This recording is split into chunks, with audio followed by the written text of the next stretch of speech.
আসসালামু আলাইকুম, কেমন আছেন সবাই? আমি নিশিকাব্য চলে এসেছি আবার একটি ভিডিও নিয়ে।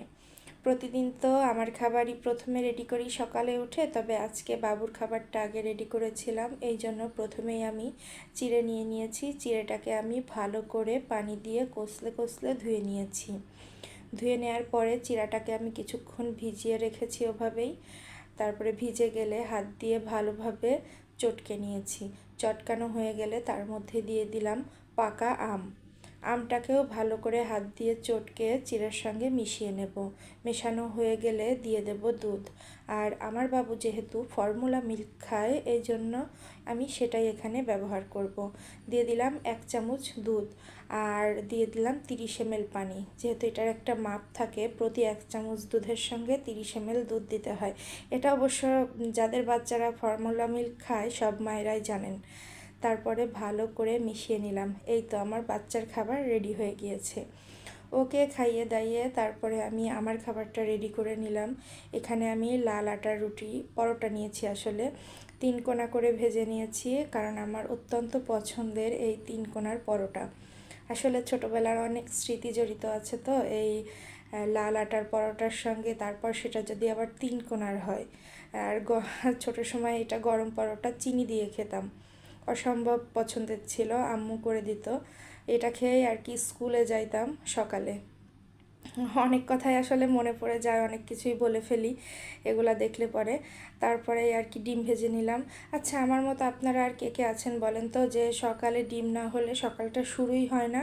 আমার তো ডিম ভাজি হোক, সিদ্ধ হোক, পোচ হোক, একটা লাগবেই, তা না হলে দিনটাই শুরু হয় না। এই তো এরপরে সাথে একটু সবজি নিয়েছিলাম, পাঁচমিশালি সবজি, এটাও আবার আমার খুব পছন্দের। তারপরে সকালে নাস্তা শেষ করে আজকে একটু দুধ সেমাই করব। এই জন্য প্রথমেই আমি পাতিলে দুধ দিয়ে দিলাম।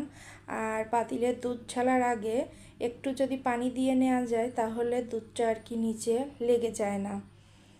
এটা আপনারা ট্রাই করে দেখতে পারেন, কিন্তু অনেকেই অবশ্য জানে এসব টিপস। তারপরে দুধটাকে আমি ভালো করে জাল করে ঘন করে নিচ্ছি, কারণ দুধ যত ঘন হবে সেমাই খেতেও কিন্তু তত মজা হবে। তারপরে দিয়ে দিলাম 2টো এলাচ, আর এলাচ দিয়ে একটু নেড়ে চেড়ে দুধটাকে ভালো করে ফুটিয়ে নেব, যেন এলাচের যে গন্ধটা আছে এটা ভালো মতো দুধের সঙ্গে মিশে যায়। আর দিয়ে দিলাম চিমটি পরিমাণে লবণ। আর সেমাইটা তো দেখছেনই রেডি করে নিয়েছি। দিয়ে দিচ্ছি চিনি। আর আপনারা যারা সাদা চিনি খান তাদের কাছে অনুরোধ থাকবে সাদা চিনিটা বাদ দিয়ে লাল চিনিটা খাওয়ার চেষ্টা করবেন। আর লাল চিনির মধ্যে অবশ্য মানে 1 নাম্বার 2 নাম্বার আছে, সেটা একটু বুঝে সুঝে নেবেন। এই তো সেমাই দিয়ে দিচ্ছি।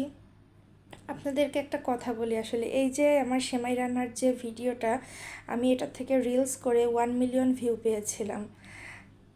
পুরনো অনেক স্মৃতি আজকে আপনাদের সঙ্গে শেয়ার করলাম। কেমন লাগলো অবশ্যই আমাকে কমেন্ট করে জানাবেন। আজকে এ পর্যন্তই। চলুন চাঁদ দেখতে দেখতে বিদায় নিই। আল্লাহ হাফেজ, ভালো থাকবেন।